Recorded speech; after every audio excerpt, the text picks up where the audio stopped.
स्वागत है आपका हमारे YouTube चैनल में। तो चलिए आज की वीडियो में देखेंगे एक्सरसाइज 10.2 क्लास 8 का है ना। तो आज स्टार्ट करें 10.2। इससे पहले 10.1 बता चुके हैं। तो उसमें क्या पढ़ना था हमको, सीधा अनुपात। ठीक है, सीधा अनुपात पढ़ना था। तो सीधा अनुपात के बारे में पढ़े। सीधा अनुपात का क्वेश्चन था 4.1 और 10.1 में सोल्व किए सबको। तो सीधा अनुपात या इसी को क्या बोले थे, समानुपात। ठीक, सीधा अनुपात को समानुपात बोलते हैं या इसी को अनुक्रमानुपाती कहते हैं। ठीक है, इंग्लिश में इसको क्या बोलते हैं, डायरेक्टली प्रोपोर्शन। ठीक, तो इसका जस्ट आज उल्टा पढ़ना है, इन्वर्सली प्रोपोर्शनल, प्रतिलोम अनुपात है ना, उल्टा अनुपात। ठीक है, तो इसका फॉर्मूला क्या बताए थे कि इसको ऐसा लिखते हैं, x directly proportional to y, यानी x ऐसा राशि है जिसको बढ़ाएंगे तो y भी बढ़ते जाता है। ठीक है, x बढ़ाने पर y भी बढ़ते जाता है, ये बताए थे। और इसमें क्या बताते हैं, इसका क्वेश्चन सोल्व करने समय क्या होता है, बराबर का साइन हटता है तो क्या लगेगा, कांस्टेंट वैल्यू, और कांस्टेंट वाला वैल्यू निकालना है तो y नीचे आ गया। यानी इसमें डिवाइड करते थे, सबको डिवाइड करके इसका आंसर निकलता था। ठीक है, यानी डिवाइड करते जाएंगे तो सबका वैल्यू के मतलब कांस्टेंट रहेगा, स्थिर रहेगा।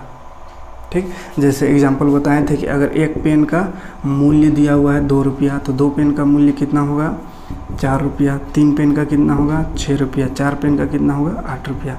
ठीक है, तो इसमें क्या बोले थे, x बाई वाई अगर निकाले, ये अगर x मान लेते हैं, इसको y, तो संख्या को x, मूल्य को y, तो x बाई वाई निकाले यानी 1/2, तो 1/2 आया इसका। फिर इसका अगर निकालते हैं तो 2/4, इसको भी काटिए तो 1/2। इस तरह का सब में 1/2, यानी x बाई वाई निकालेंगे दो राशियों का तो हमेशा इक्वल आएगा। ये देखे थे इससे पहले की वीडियो में, अगर वीडियो ना देखा हो तो देख लीजिए ताकि ये समझ में आ जाए प्रतिलोम अनुपात क्या होता है। ठीक है, तो पहले सीधा वाला समझिएगा तब ना उल्टा वाला समझिएगा। इसमें उल्टा वाला पढ़ना है। ठीक, तो इसमें क्या करना होगा, देखिए इसमें इसका जस्ट उल्टा है, यानी प्रतिलोम अनुपात का मतलब होता है x directly proportional to 1/y, इसको लिखते हैं। इसमें भी ये प्रोपोर्शन का साइन हटेगा, एक इक्वल लगेगा तो यहाँ कांस्टेंट एक आएगा बाई वाई, कांस्टेंट यहाँ निकलेगा तो x इंटू वाई बराबर के कांस्टेंट, यानी इसमें x बाई वाई आता था, इसमें x इंटू वाई आएगा, यानी इसमें मल्टीप्लाई करके हमको प्रॉब्लम को सॉल्व करना है। ठीक है, यानी देखिए, और इसमें एक चीज़ याद रखना, और क्या कि इसमें एक राशि बढ़ता था तो दूसरा भी बढ़ता था, लेकिन इसमें क्या होगा, एक बढ़ेगा तो दूसरा घटेगा। ठीक है, और दूसरा बढ़ेगा तो पहला घटेगा, है ना। तो ये कैसे होता, कब होता है ऐसा, तो देखिए अगर हम बोलें कि एक व्यक्ति, एक पर्सन है, वो किसी काम को 10 दिन में कर रहा है। ठीक, तो 2 पर्सन मिल करके उसी काम को कितना दिन में करेगा, तो एक अकेला इंसान अगर 10 दिन में काम को कंप्लीट कर रहा है तो 2 आदमी इसको मिल गया तो 5 दिन में कंप्लीट होगा, आधा दिन लगेगा, क्योंकि डबल हो गया आदमी तो ये आधा हो जाएगा। यानी आदमी बढ़ रहा है तो ये क्या हो रहा है, दिन कम हो रहा है। ठीक है, तो इस तरह का जब भी क्वेश्चन रहे तो उसमें हमको ये अनुपात लगाना है, वैध कर अनुपाती लगाना है, यानी मल्टीप्लाई करके सॉल्व करना है। ठीक है, चाहे इसका और एग्जांपल क्या हो सकता है कि कोई रेलगाड़ी या गाड़ी या स्कूल साइकिल या कोई भी या इंसान है, अगर लिखा हुआ है कि 20 किलोमीटर प्रति घंटा की स्पीड से चल रहा है तो 2 घंटा में पहुंचता है। ठीक है, अगर कोई 20 किलोमीटर प्रति घंटा से कोई गाड़ी चल रहा है तो वो 20 घंटा में पहुंचता है। अगर वो चलने लगेगा 40 किलोमीटर प्रति घंटा की स्पीड से तो कब पहुंचेगा वो जगह, उसी जगह उतना ही दूरी कितना समय में पूरा करेगा।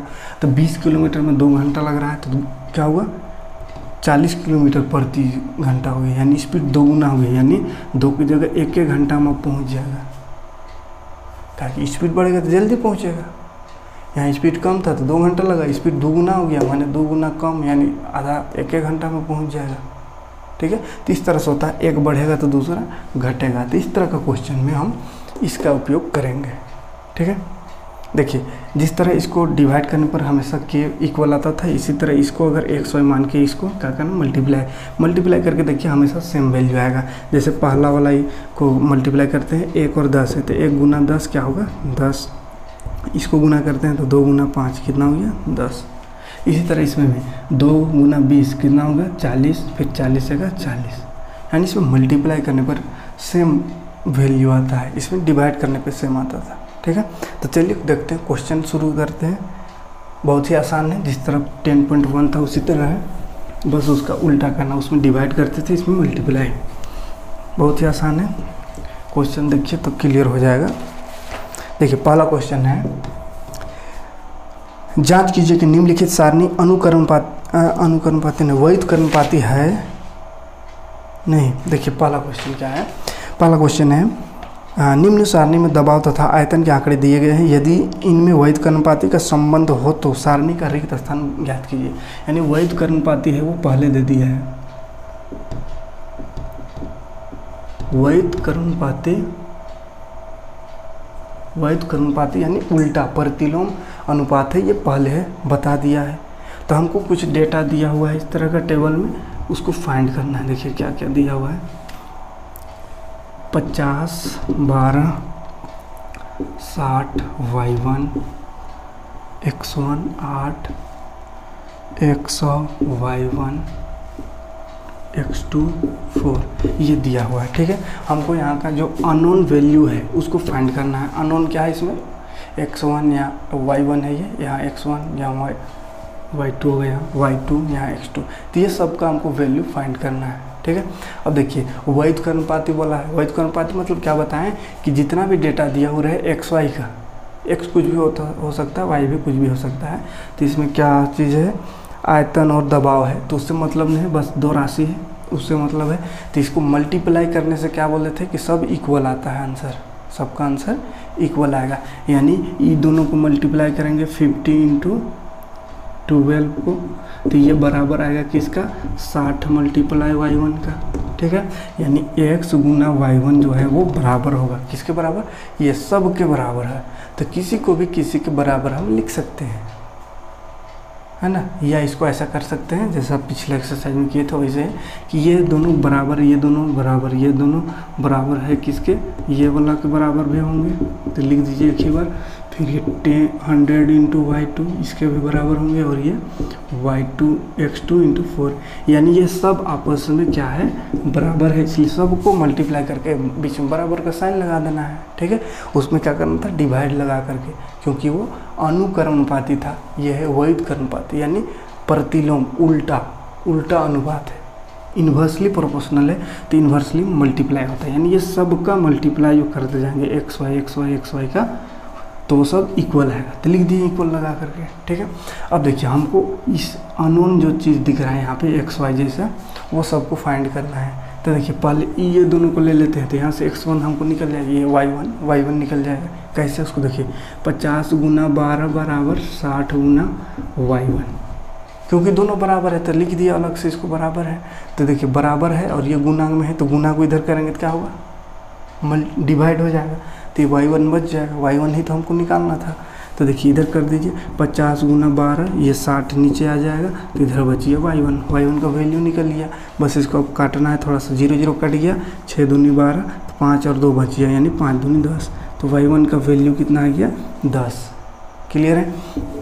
इसी तरह अब x1 निकालना है, तो x1 भी इक्वल, सबके इक्वल है, तो किसी के भी इक्वल कर दीजिए, इसी का इक्वल करते हैं। चलिए 50 × 12 बराबर लिख सकते हैं x1 × 8, फिर x1 निकालना है, तो 8 गुना में, तो इधर क्या होगा, डिवाइड में, यानी 50 × 12/8 = x1। क्लियर है, इसको भी काटिए, 4 दूनी 8, 4 तिया 12, 2 और 25 गुना करें 50, तो 25 और 3 बच गया, 25 दिया कितना, 75, यानी x1 का जो वैल्यू है वो आ गया 75। ठीक, तो किसी को भी किसी से बराबर करके हम आंसर ला सकते हैं, कोई दिक्कत नहीं है। देखिए और क्या है, ये तो निकल गया, y2 भी है, तो ये y2 वाला को इक्वल कर देते, किसके इक्वल कर दे, इस सब में x y है, दिक्कत हो सकता है, इसी से इक्वल कर दीजिए तो आसानी से बन जाएगा, बराबर ये वाला 100 × y2। फिर देखिए 100 मल्टीप्लाई में इधर आएगा तो डिवाइड में हो जाएगा, ये नीचे इधर आ गया y2। देखिए 1 0 1 0 कट गया, 5 दूनी 10 और 2 6 12, यानी y2 का वैल्यू आ गया 6। कोई दिक्कत नहीं है। तो इसको इसको यानी किसी को भी बराबर करेंगे तो भी आंसर आ सकता था, ऐसा नहीं कि इसी से बराबर करेंगे तभी आएगा। जैसे अगर इसी को हम देखते हैं, अगर इससे बराबर करके देखते हैं, x1 गुना 8 बराबर 100 गुना y2, तो भी इतना ही आंसर आएगा। देखिए कैसे, x1 कहाँ है, x1 का वैल्यू 75 है, तो लिखिए 75 गुना 8 बराबर 100 गुना y2 हमको निकालना है। 100 गुना में है तो इधर आ गया, तो 75 गुना 8 के नीचे आ जाएगा 100 बराबर y2। ठीक, हाँ काटिए अब इसको। 5 दूनी 10, 5 0 0, 5 1 5, 2 ये 5 5 25, 5 चौके 20, 5 3 15, 4 दूनी 8, तो 3 और 2 तो 3 दूनी 6 आया। देखिए यहाँ भी y2 6 आया था। तो किसी को भी किसी से इक्वल करके आंसर ला सकते क्योंकि सब आपस में बराबर है। तो इतना बराबर इतना लिखिए, या इतना बराबर इतना, या इतना बराबर इतना, कोई दिक्कत नहीं उससे। ठीक, तो ये इसे समझाने के लिए था, एक ही बार बनाना है। y2 निकल लिया, x2 निकाल लिए ये, तो इसको भी चलिए इक्वल कर देते हैं किसी का, चलिए इसी का इक्वल कर देते हैं जो सामने है उसी का। तो x2 गुना 4, y2 आ गया है पहले से 6, तो रख दीजिए 6 गुना x2 इंटू 4, या 4 इंटू में इसको कर देते हैं इधर मल्टीप्लाई था तो डिवाइड हो गया, काट दीजिए इसको, 2 दूनी 4, 2 3 6 और 2 5 10, 2 0 0, यानी 50 गुना 3, 5 3 15, यानी 150। x2 का वैल्यू आ गया 150, 150। ठीक है, बहुत आसान है। लेकिन पिछला वीडियो ना देखे हो तो उसको देख लीजिए, थोड़ा सा स्पीड बता रहे क्या कि उसी की जैसा सेम है, तो वहाँ पे आप अच्छे से समझ सकते हैं। वहाँ थोड़ा स्लो मोशन बताएं, तो बस उसमें डिवाइड था, इसमें मल्टीप्लाई करते जाना है ऐसे। ठीक है, देखते हैं अगला क्वेश्चन।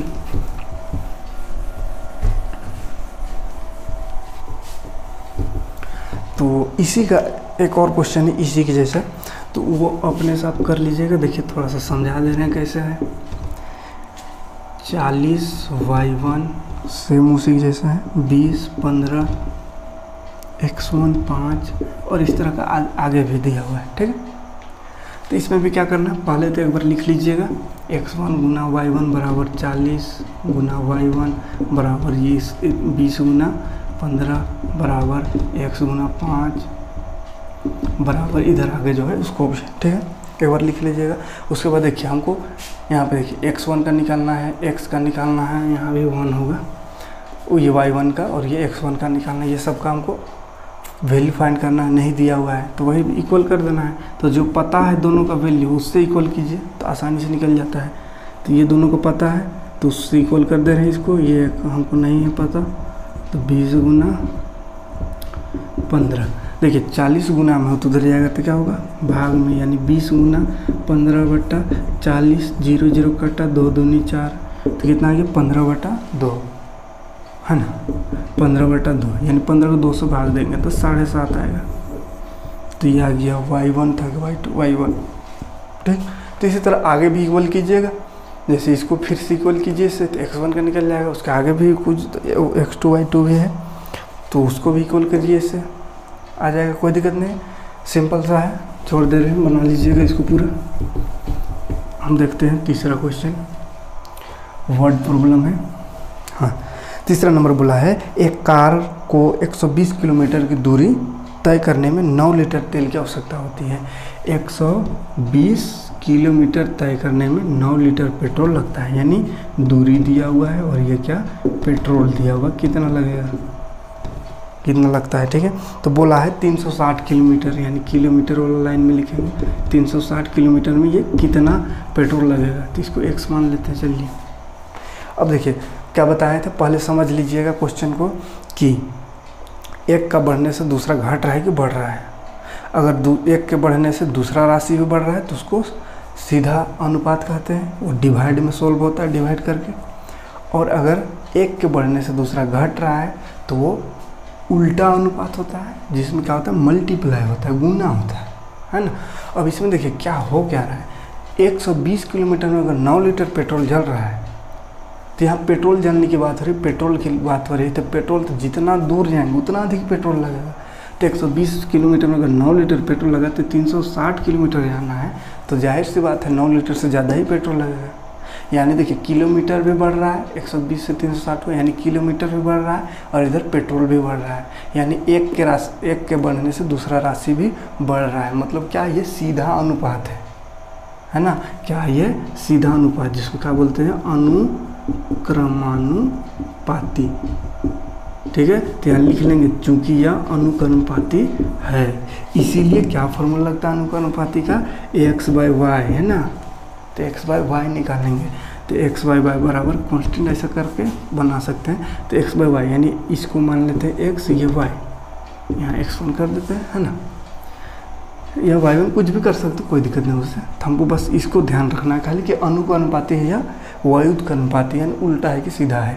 ठीक, अब ये सीधा वाला है, अनुक्रमानुपाती है, तो इसका ये होता है, यानी डिवाइड करके इक्वल करते हैं।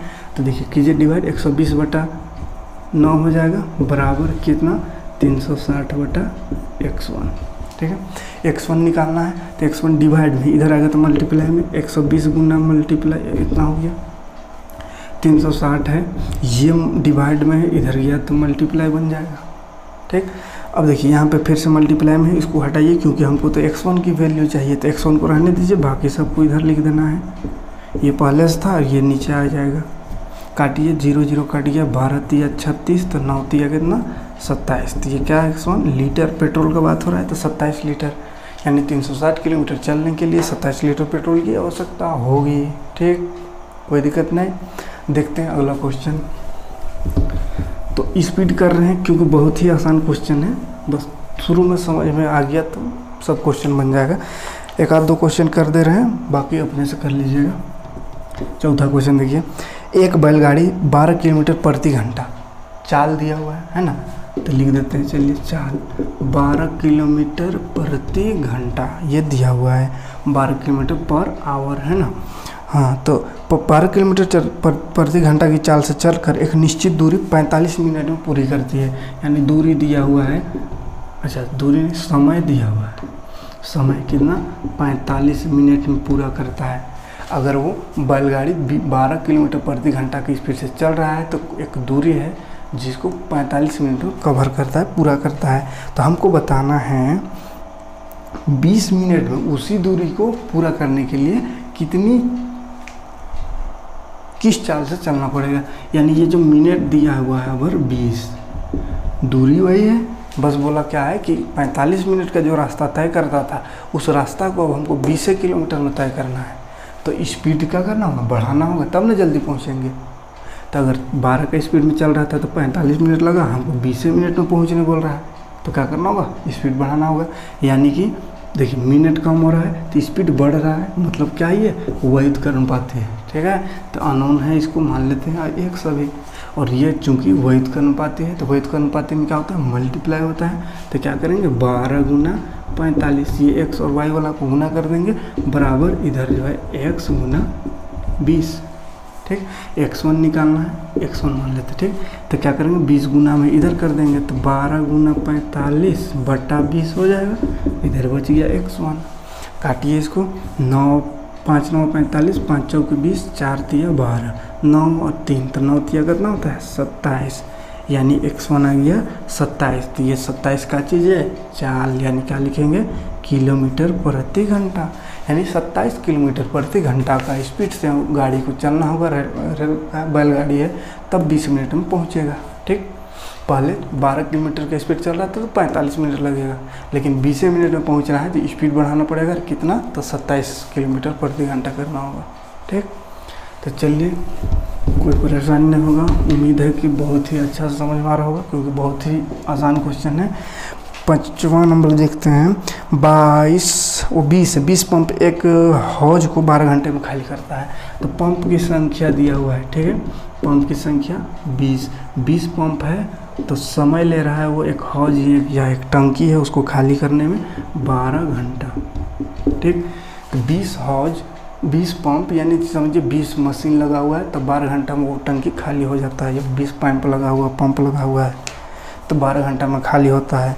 तो बोला है 4 घंटा में खाली करना, अगर पड़े 4 घंटा में खाली करना पड़े तो कितना पंप की आवश्यकता होगी, यानी ये नहीं दिया हुआ है तो मान लेते हैं x1, या x भी मान सकते हैं या y भी, कोई दिक्कत नहीं।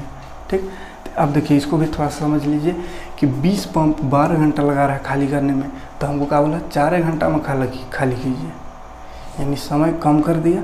तो क्या करना होगा, समय कम हुआ तो मशीन बढ़ाना पड़ेगा, या पंप है तो पंप को बढ़ाना पड़ेगा, ज़्यादा पंप रहेगा तब ना जल्दी खाली होगा।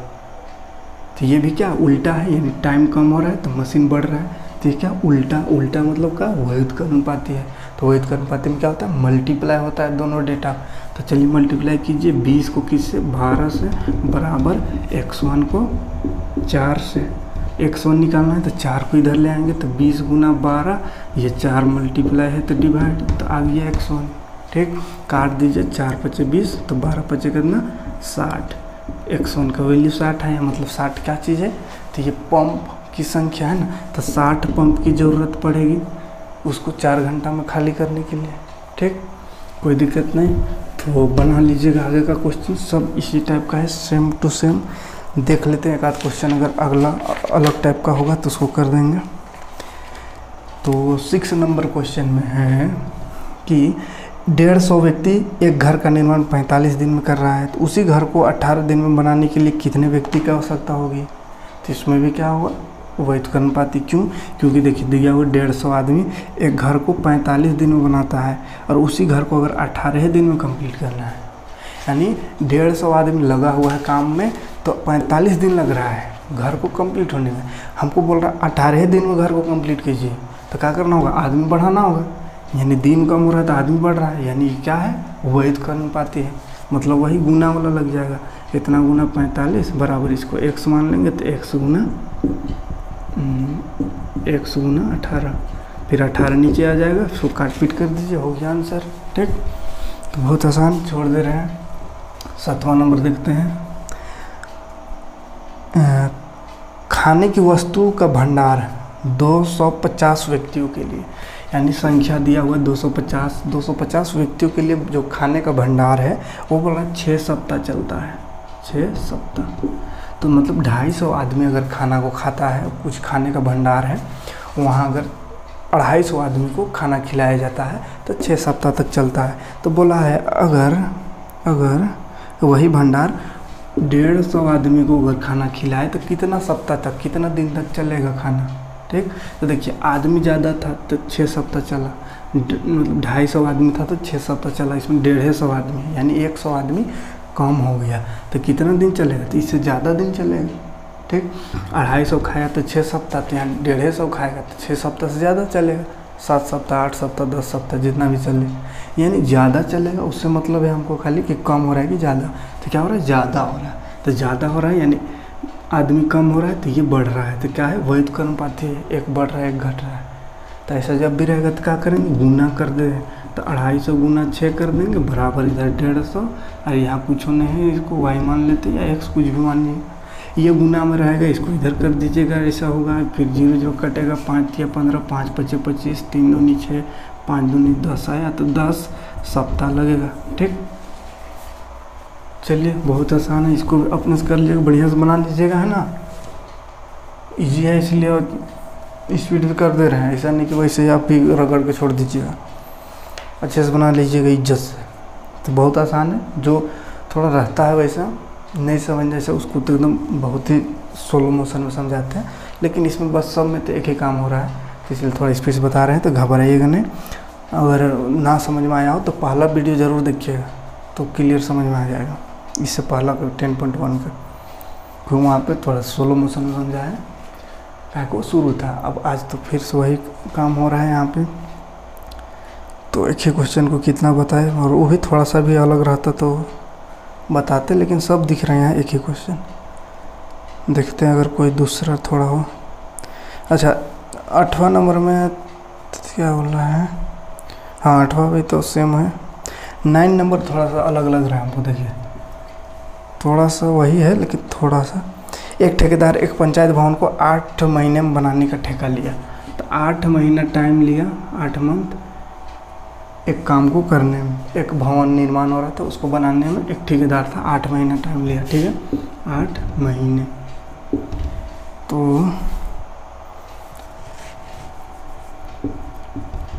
थोड़ा इज्जत से लिख दे रहे हैं 8 महीने। और उस ठेकेदार के पास 210 मजदूर थे। ठीक, देखिए ठेकेदार के पास 210 मजदूर था काम करने वाला, तो 8 महीना का समय लिया कि 8 महीना में घर जो है वो भवन जो है वो कंप्लीट हो जाएगा। लेकिन ठेकेदार उसको बोल रहा है कि 200 और ठेकेदार बोल रहा है 6 महीना में हमको घर कंप्लीट चाहिए। कितना महीना में? तो ये 6 महीना दिया हुआ, 6 महीना में घर हमको कंप्लीट चाहिए। ठीक, तो ठेकेदार क्या करेगा? मालिक जो है वो ऑर्डर दे दिया 6 महीना में घर हमको चाहिए, तो इसको क्या करना पड़ेगा? मजदूर बढ़ाना पड़ेगा, तब ना जल्दी काम होगा, है ना। तो इसमें देखिए महीना कम, दिन कम हो रहा है तो आदमी बढ़ाना पड़ रहा है, यानी एक कम हो रहा है दूसरा बढ़ रहा है, तो वही वैध कर पाती है। मतलब क्या? वही गुना कर देना है, 8 गुना 210 बराबर 6, यहाँ कुछ नहीं तो वाई मान लेते हैं, वाई गुना वाई, ये 6 इधर आएगा तो क्या हो जाएगा? डिवाइड, यानी नीचे आ जाएगा 6। काटिए इसको, देखिए 3 2 से काट लेते हैं, 2 3 6 2 चौके 8 3 7 21 3 0 0, तो वाई कितना आ गया? 7 चौके 28 और एगो 0, यानी 280 आदमी काम करेगा तब 6 महीना में काम कंप्लीट होगा। लेकिन क्वेश्चन में यहाँ बोला है ये आंसर नहीं होगा। क्यों? क्योंकि इसमें बोला है कि ठेकेदार को और कितने मजदूर की आवश्यकता होगी, यानी पहले से जो है उसके बाद और कितना लगेगा। तो टोटल 6 महीना में काम करने के लिए 280 मजदूर चाहिए और उसके पास पहले से 210 गो है, यानी कै गो और लगेगा? 70 गो, तब ना 280 होगा। ठीक है, यानी क्या करेंगे? 280 में पहले से जो है उसको घटा देंगे, यानी 70 मजदूर की ज़रूरत पड़ेगी, और 70 मजदूर है ना, और कितना मजदूर? तो 70 मजदूर और बढ़ाना पड़ेगा। ये क्वेश्चन पूछा था, तो ये बस यहाँ पे माइनस करना अलग था, बाकी सब वही। ठीक, तो उम्मीद है कि आ रहा होगा समझ में। कमेंट करके ज़रूर बताइएगा समझ में आ रहा है कि नहीं, कैसा लग रहा है। और अगर कोई क्वेश्चन में दिक्कत हो, बाकी छोड़ दे रहे, सेम करना है सब में, बना के देखिए। कोई क्वेश्चन में कोई परेशानी हो तो कमेंट करके बताइए, डाउट क्लास में उसका डाउट क्लियर कर दिया जाएगा। ठीक है, तो चलिए आज की वीडियो में इतना ही। तो कल स्टार्ट करेंगे 11 चैप्टर। तो 11 चैप्टर चतुर्भुज पढ़ना है।